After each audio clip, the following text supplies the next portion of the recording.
Hey everybody, Qroo here. Welcome to the channel. In today's video, I'm actually going to address a comment I saw from a viewer the other day in response to one of my other videos. In that video, I talked about tratar de and intentar being pretty much interchangeable, and a good translation for to attempt to do something or try to do something.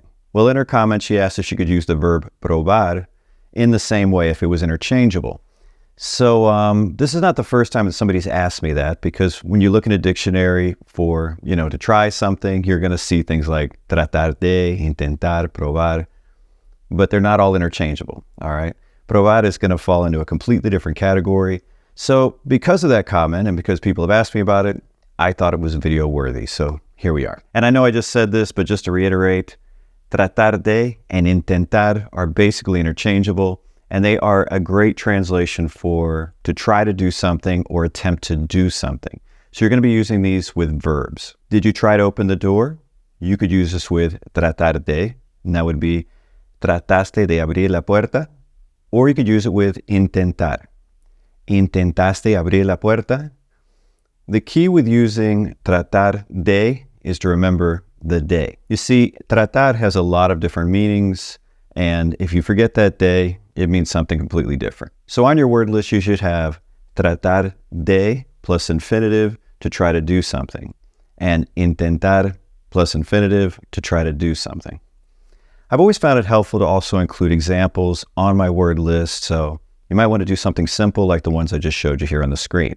Just something to remind you, how the expressions work. Here's another example of both of those. Again, they're interchangeable. The English would be, we tried to reach an agreement, but it wasn't possible.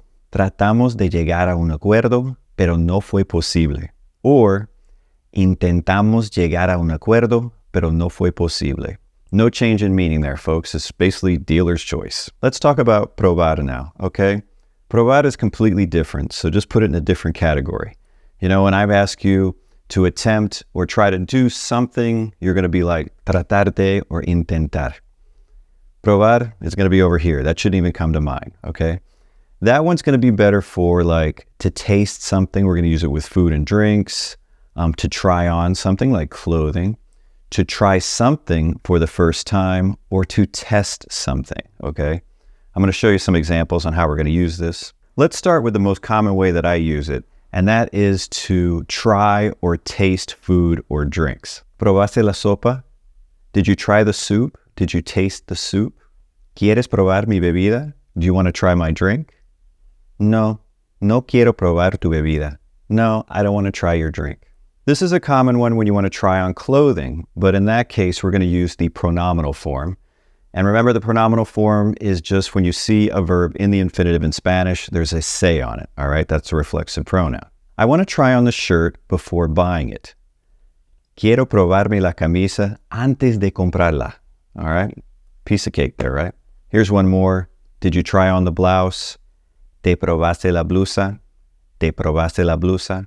Another common way to use probar is to say that you tried something for the first time. For example, have you tried the new bakery?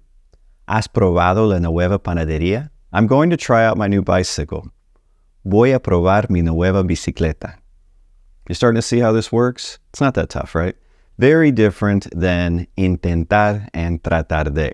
Another way that you'll hear probar used is like to test or prove or demonstrate something. Can you test to see if the light works?